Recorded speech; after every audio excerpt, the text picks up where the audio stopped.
Excuse me. And good morning, everybody.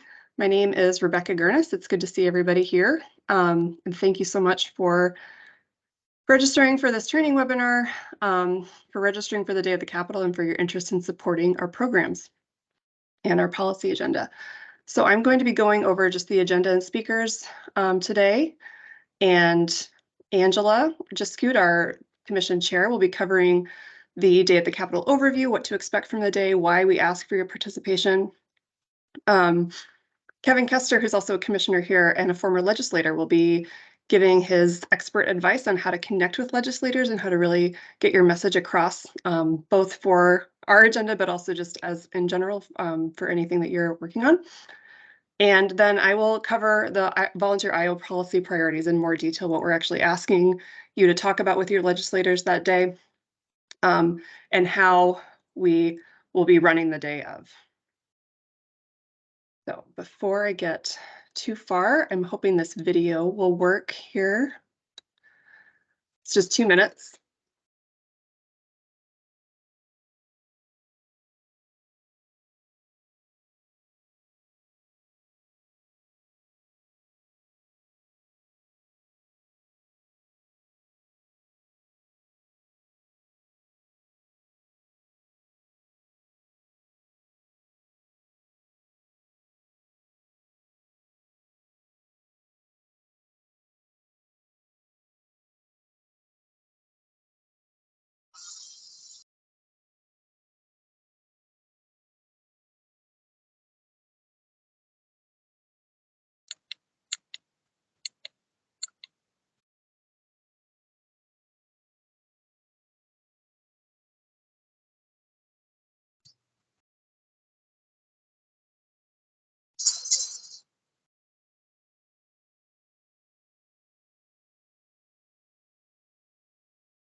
Rebecca, I don't think any of us have any sound for the video. Agreed.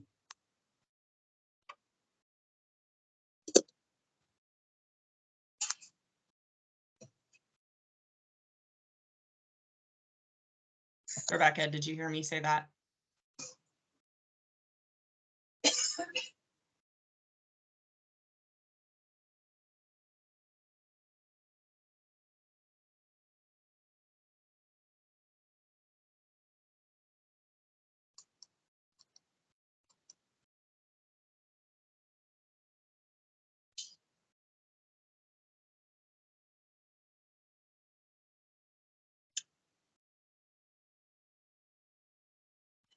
No sound.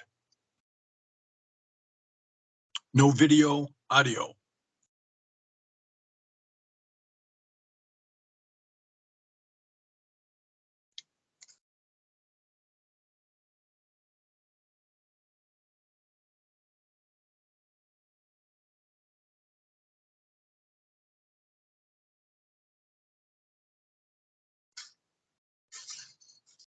Sorry, everybody. I'm hearing that there's no sound in the video. Correct, And no there's video sound. audio. Okay, I'm so sorry about that. It was working perfectly on my end, so I just assumed that that was working. So I will send out the video after this. There's just a link on YouTube. It's really just a 2-minute overview of what the day looks like, what people that have participated in the event see as the meaning in the event. So we are hearing from commissioners, AmeriCorps members, and program partners. So I'm very sorry that I missed that the video is not working, but we will just move on. And again, please feel free. Please do take the time. It's just 2 minutes long to watch this at the end of the presentation. Okay, and thank you for bearing with me. I'm sorry that I didn't hear you. Let's see. Okay, so moving on, we're going to start with the, okay. Now, okay. Now we're going to have Angela talk about the Day at the Capitol overview, what we're asking for you from the day, and just kind of her perspective as the commission chair, what the event means to us. Thanks. Awesome. Thanks, Rebecca. Appreciate it. Good morning, everybody. For those of you I have not had the opportunity to meet yet, I'm Angela Jiskut, and I am the chair of the commission and have the honor of and privilege of doing that again this year. I live in West Des Moines, and like all of you, I'm sure we're all freezing and really grateful to be inside and hoping that maybe the day at the Capitol in February is not quite as cold as it is right now, although it's actually warmer today than it has been in the past couple of days. Who knew that we thought, in the single digits or the low teens would actually feel warm in Iowa? But I'm excited because I've attended many Day at the Capitol events previously, and I'm really looking forward to this year's event as well, and hopefully meeting many of you. So just a little bit on the overview. You can see there on the screen the what of the Day at the Capitol as well as the why. So just some background, Volunteer Iowa provides a wide range of programming, funding, and training related to service and volunteerism that has an impact across the entire state. There's many of you on the call today that are representative from a lot of different organizations and programming, and we're so grateful just for your work and the things that you do across the state for Iowans. And hopefully many of you will be at the Day of the Capitol as well, so that we can have representation of the programs across our great state. So oftentimes from a Volunteer Iowa perspective and programming perspective for each of you, our role is many times behind the scenes. So funders may not understand how the programs they see in their communities are actually supported by the work at Volunteer Iowa and by the organizations you represent. So Volunteer Iowa, like many other organizations across the state, hosted Day at the Capitol as a way to build awareness among legislators about the importance of volunteers and service in Iowa and the current public policy issues that affect volunteerism. Because if we're not speaking up about them, there's probably no one else that is.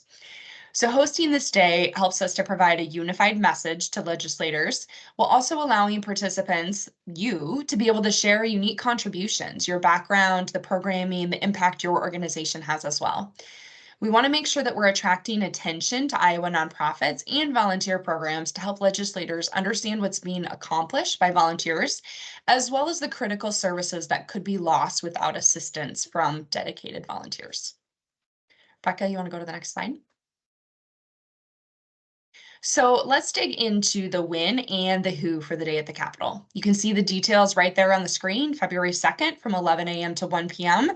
I know Rebecca has sent out an invite to many of us. If you don't have it on your calendar, please make sure it's added onto your calendar.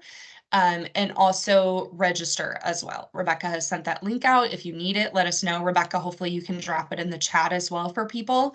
I know I'm registered already. I've got it on my calendar to be there. But I just do want to emphasize that participation is not limited to this one day. It is an opportunity for ongoing conversation as well.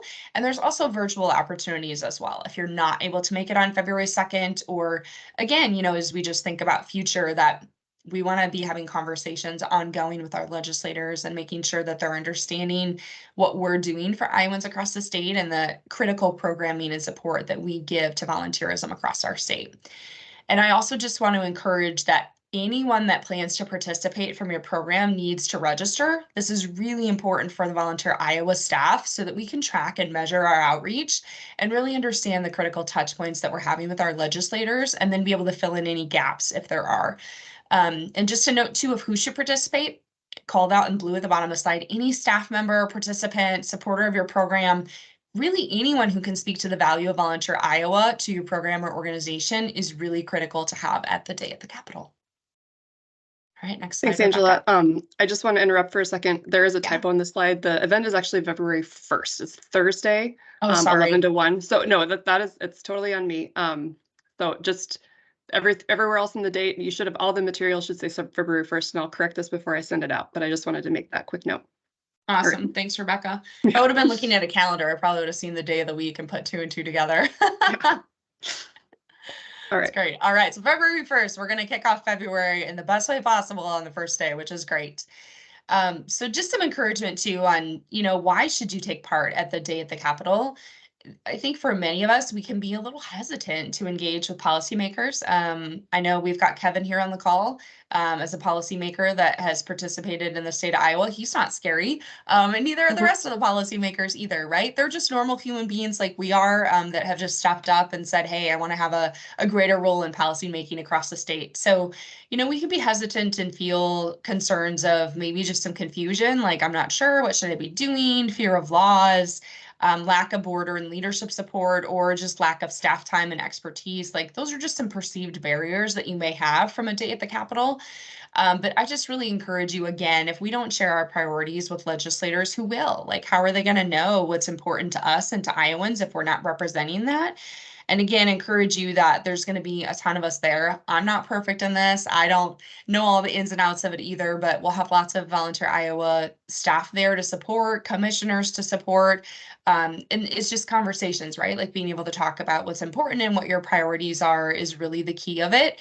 And being able to be face-to-face is great. If virtual is an option, encourage you to do that as well. But when we're bringing things forward, it allows our legislators to make good policy decisions because they have the information that they need for those decisions. So just encourage you to attend.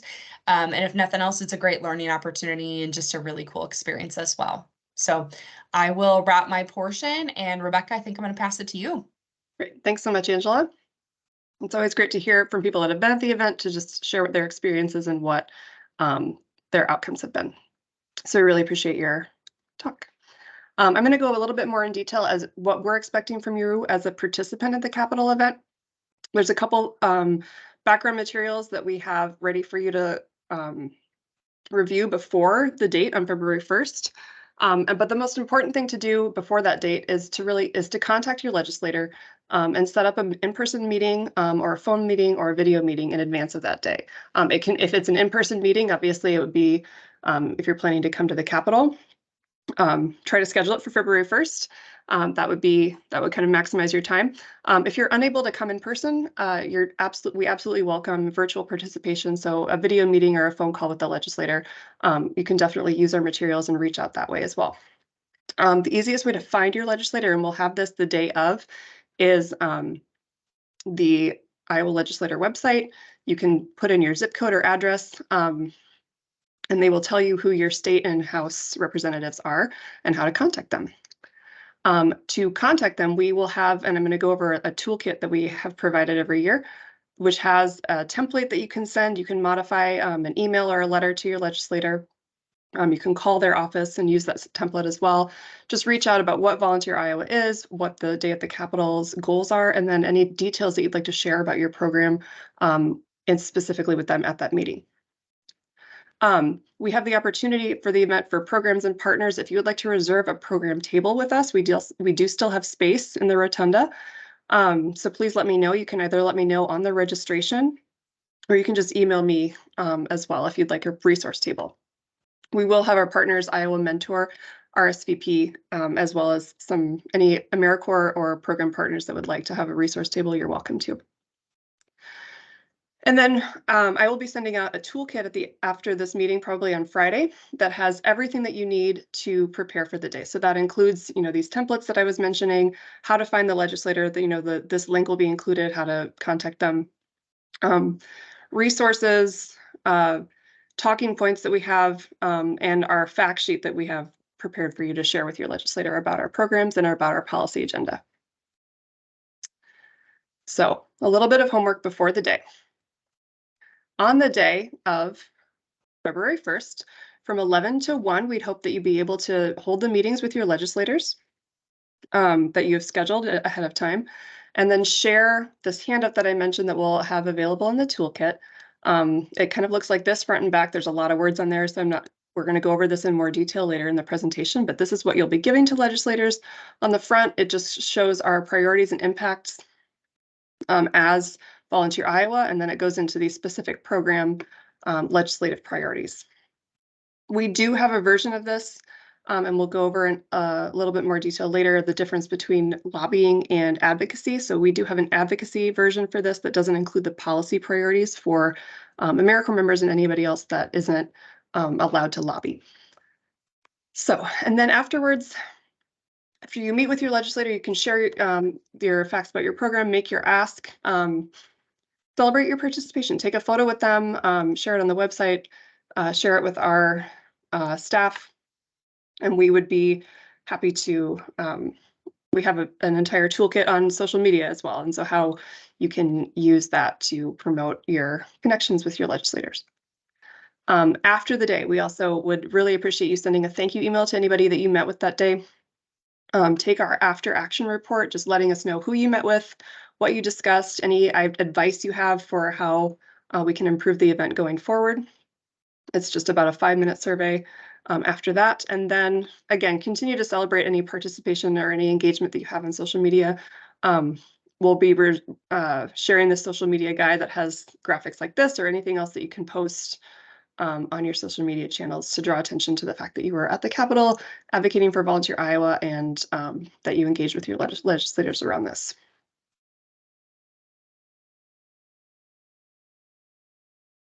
So before we get into the details of policy agenda, we just want to make sure that we understand how each of you can participate. So first of all, everyone can educate their elected officials about issues and programs that are important to them. We know our network includes our federally funded National Service Corps members and staff. And so we really want to clarify the difference between education and lobbying for that purpose. So if you're not sure about your limits of where you are, if you're an AmeriCorps member, a commissioner or staff, let me know or ask your supervisor. But in general, it's AmeriCorps members will be not allowed to engage in lobbying activities because they are funded federally by for their work. But commissioners, AmeriCorps alum, and any program partners may certainly make an ask for programs. A little bit more detail, if you are communicating issues by informing legislators about your program and making the case for the demand for services, then that qualifies as education. Versus if you are making a specific ask on a specific legislation, that qualifies as lobbying. So just a quick difference between that. And again, we'll have handouts that are for education purposes and handouts that have those policy priorities. So just make sure that you have the right handout for your role.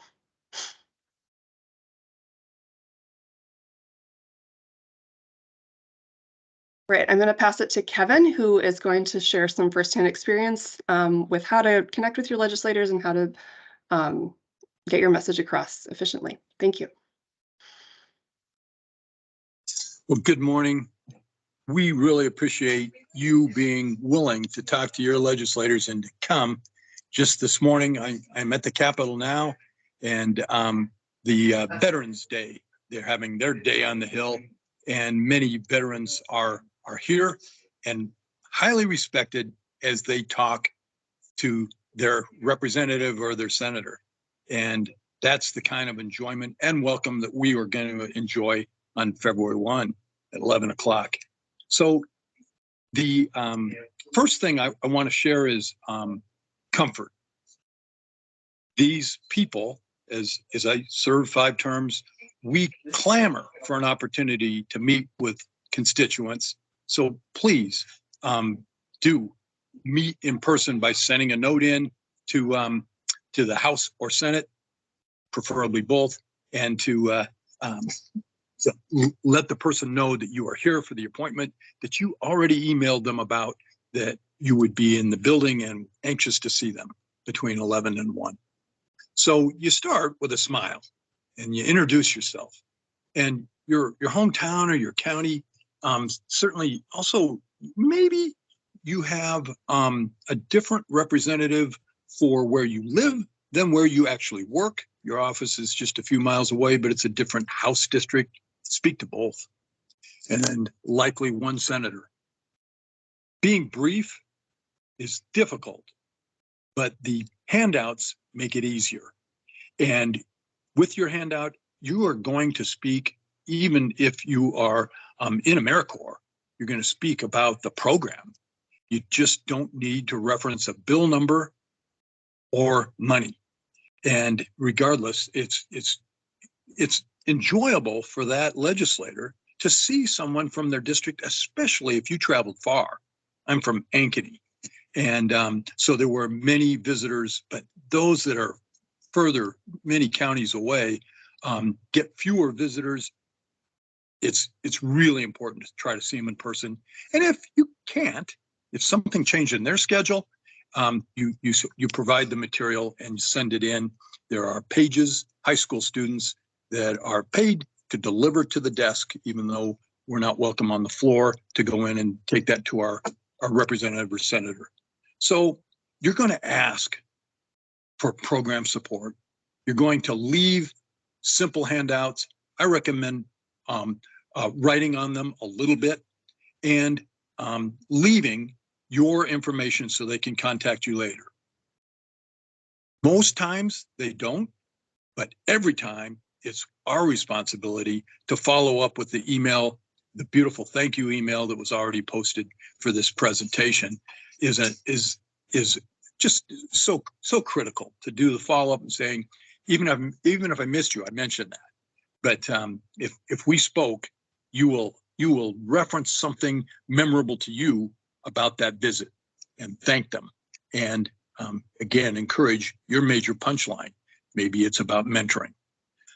So having touched on that, there are tips on the screen regarding social media. And of course, a legislator is impressed if you ask, may I take a picture with you? And then I will post it. That helps you, that helps them, that helps the Commission on Volunteerism. So do proceed with that. Follow up, as Chair Angela already said, and is in the handout, is just as important as the appointment setting before. Please do send. My email address as a legislator was kevin.kester@legis.iowa.gov. It's that easy. And the material packet has that. Do communicate in advance that you will be there and the time frame you would request to meet. Maybe you'll get a response. Regardless, you're going to send stuff to that desk. Thank you for volunteering to be engaged with your legislator.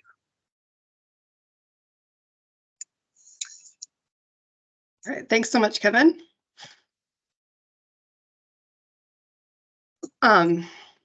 And these next slides, just kind of reminding you, there is an after action report, which is where you'll record who you met with, any topics you discussed, any questions or feedback that you have for Volunteer Iowa about our event, and then also your plans for that continued engagement. So maybe if you, in addition to an email, following up with a program information for that legislator or anything else that you have, any continued conversations, we'd love to hear about as you go forward.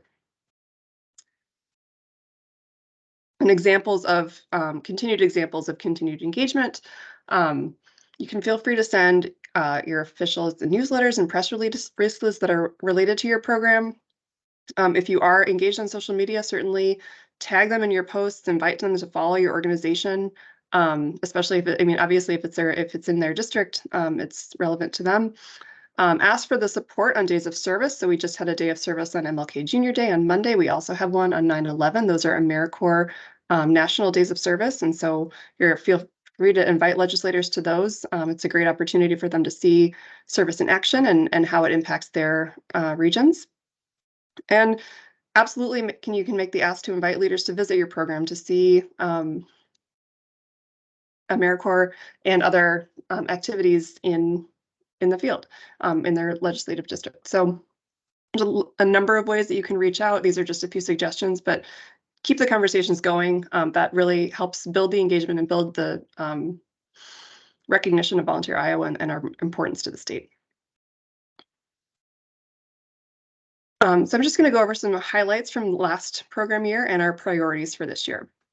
So at this day last year, we had over 90 unique contacts with legislators from about 50 participants, representing many different areas across the state, statewide programs, as well as several commissioners in attendance. These people sent emails, they had in-person meetings, they had calls with their legislators, they followed up with their legislators. And some of the feedback we got from those participants, they had a great time, and people that had never engaged them before thought it was a great experience. It helped answer a lot of questions about how we can communicate with the legislators, how we can get across our policy agendas and ideas for the future. And then really importance of effective training, knowing what to expect on the day of. That was really good for this participant.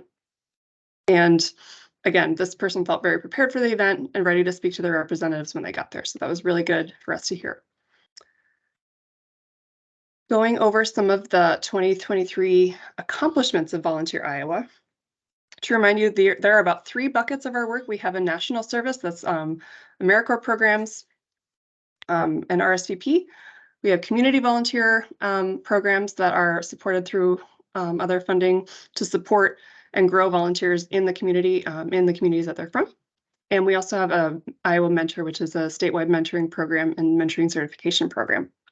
And within that, starting with AmeriCorps, we had over 7,800 AmeriCorps members serving in Iowa last year at a value of $1.3 billion to the state.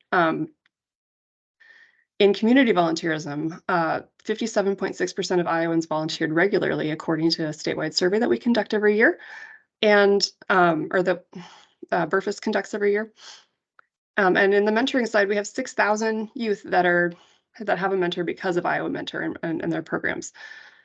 This will all be, you can feel free to use any of these talking points. This is exactly what's on the handout that we will provide to you on the day, but we just wanted to go over these in a little more detail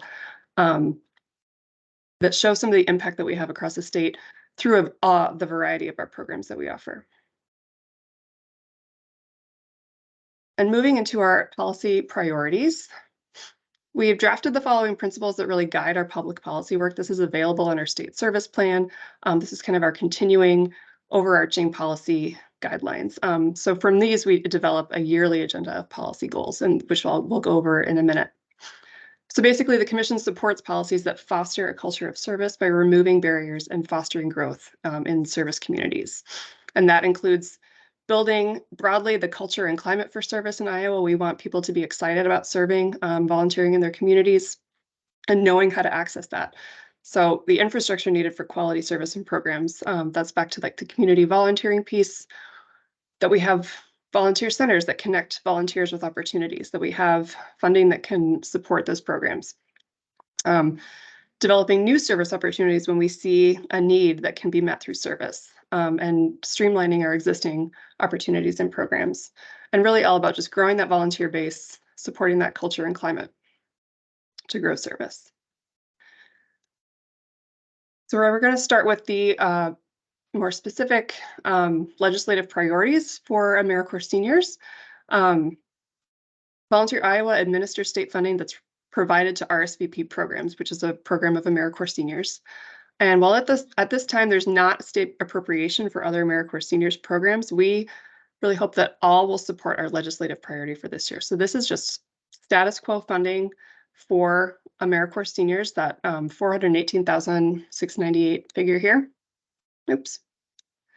And so for all of these priorities, you'll see the legislative priority, what this is the ask that we're having at the top, and then the impact will be at the bottom. And so for those that are communicating an education pamphlet, the impact will be what you can communicate. But our ask for AmeriCorps seniors is simply to maintain the funding that we have to support RSVP programs throughout the state.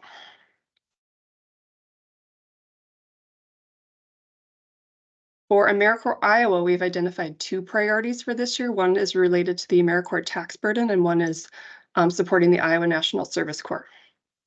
The legislative priority for the tax burden is to exempt AmeriCorps living allowance for the state income tax. The Commission supports the Governor's National Service Council. This is a recommendation from them of expanding the tax benefit to living allowance so that the state is not charging people to serve, so that their stipends are not taxed. So that is the reasoning behind that ask. And the impact is here just simply the impact of AmeriCorps in the state, just the number of service members, but also they leverage additional volunteers. We had over 15,000 additional volunteers that were leveraged through AmeriCorps members last year. And then just pointing out that compensation is not really meeting the need for what AmeriCorps are. So just removing that tax and burden, that income tax burden would really help support our AmeriCorps members in the work that they're doing. For Iowa National Service Corps, we really want to support efforts to grow the targeted Iowa National Service Corps programs like Reading Corps and Refugee Rise. So we're asking the state to dedicate funding towards expanding the Iowa Reading Corps and formalize the role of master coaching within area education associations and maintain the appropriation budget for Refugee Rise and AmeriCorps. These are two really promising programs, and we're asking the state to really acknowledge the impact that they can have as they grow forward.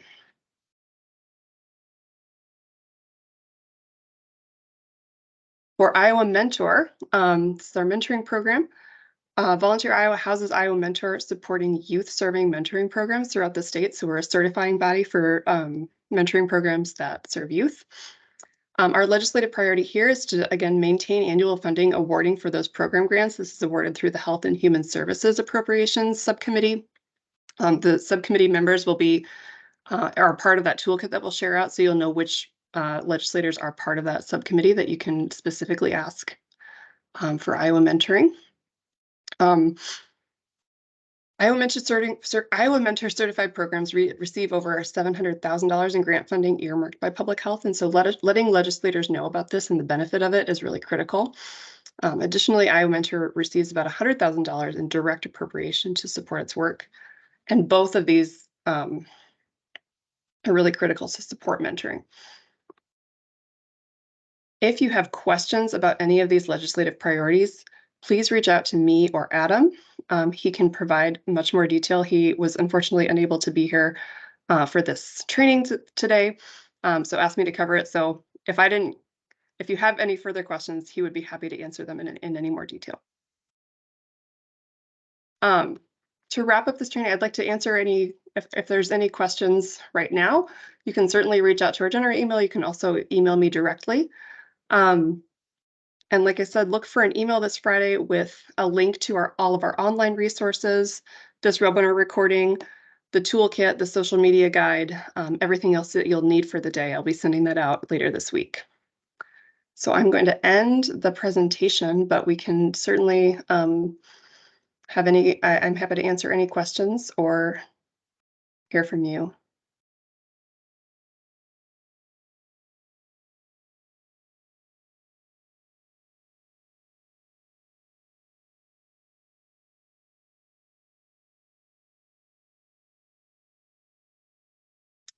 Ray, I think you're talking, but I think you're on mute.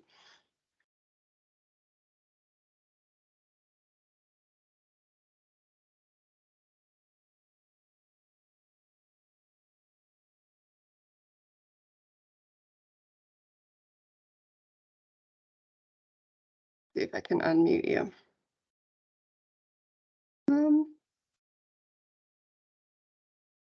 I don't have the option. Are you unable to?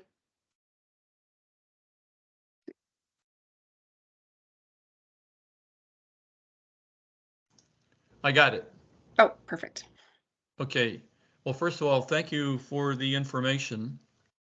So if I'm understanding correctly, it's okay for us to be in touch with legislators who are not from our area as well. Like, for example, Ross Milburn is now in Ames, and he used to be in Iowa City, and I'd like to meet with him if I could. May I just contact him?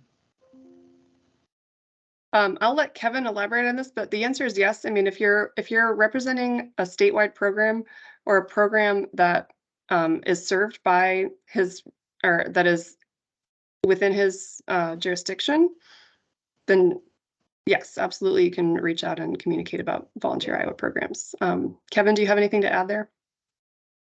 Yes, Ray, appreciate your question. And to word it even more strongly, I would encourage you, because of past relationship and representation when he was in Iowa City, that you please do see him or leave information if you happen to miss him, and let him know in advance that you will be there on that day, the same as if he were your legislator.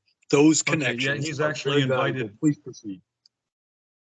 Sorry, Kevin. You're good. Yeah, Ross actually has invited myself and my little brother Otis to join him and at the Capitol, and we thought this would be a really good time to do that. And secondly, I don't know, when you speak about organizations that we represent, as a commissioner, I don't know how to define that. Am I representing Big Brothers Big Sisters? Am I representing Iowa Valley Habitat? I mean, Who am I representing? It's a great question. Volunteers across Iowa. Yeah. Say that again, please. I just volunteers across Iowa, and those Okay. are exceptional examples. There's not in terms of mentoring, the most famous, the most well-known is Big Brothers Big Sisters. That's a huge compliment. Thanks for reconnecting as a great example of that. Okay. And secondly, this has nothing to do with today's meeting, but are we on schedule to meet in person tomorrow? Yes. Okay, I will be there. Thanks, Ray. And thirdly, this is going to sound a bit odd. And Angela, I sent you an email this morning. You likely haven't had a chance to read it yet. But I've really been pretty blessed recently to have some opportunities to speak to volunteerism.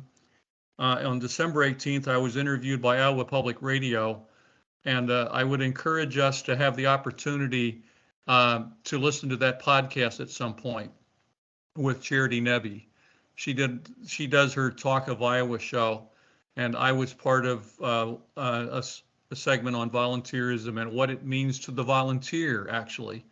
Not something I'm really able to talk to often because I'm not in it for me, I'm in it for service. But that would be something, I don't know if we could share that link or something with the commission. Secondly, I shared with Angela this morning something that I'm part of a group through Eastern Illinois University. There's a gentleman there who is about 700 people that he writes to every week. He has a little column called Eastern Illinois University, or EIU Stuff. And then he also runs something called Monday Morning Encouragement, where he asks us to share our stories. And so I just did that this past Monday and got some really very positive feedback. And I don't know how, if at all, it's appropriate to share that with the commission, because that one more is coming from like a Christian perspective. Tom, my friend at Eastern Illinois, is a longtime Fellowship of Christian Athletes supporter, and I've known him for 40 years. And then thirdly, I will be next Wednesday meeting with Brian Tabak from KCRG TV in Cedar Rapids, because I was one of 9 selected as 9 Who Care. And then I'm donating the money that I get for that. The $500 is going to Big Brothers Big Sisters of Johnson County. So we will then, the interview with Brian next week is to produce a segment that will air on February 10th. So whatever that's worth, I'm not real comfortable talking about recognition that's coming to me, but I think it's important that we share what's happening in the volunteer world. So for what that's worth, I'll be quiet and listen to whatever any of you might have to say to what I've said. Thanks, Ray. I'll just say those are really great examples of the kind of work that we're hoping to communicate to legislators. And so not only the impact on volunteerism on the volunteers, but what kind of impacts we're having in the communities around us. That's really a powerful message and a really personal message. So for Ray to share those examples, I think that's really great. Anybody can make that personal case for their program or their work, and that is a really excellent way to connect and make a lasting connection with your legislators, so they understand what volunteerism means both to you and to the region. So just really thankful. Thank you for sharing those examples, Ray. Feel free to share those with your legislators as well, and anybody that you're meeting with the day of. And anybody else, are there any other questions that you have for us in terms of how to prepare for this day? Like I said, I'll be sharing a lot of materials via email. Please encourage any program members, any individuals that you have to register for the event.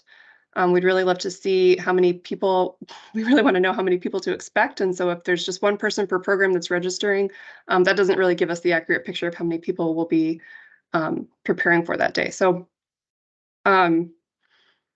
opening the floor to any other questions that we can answer now.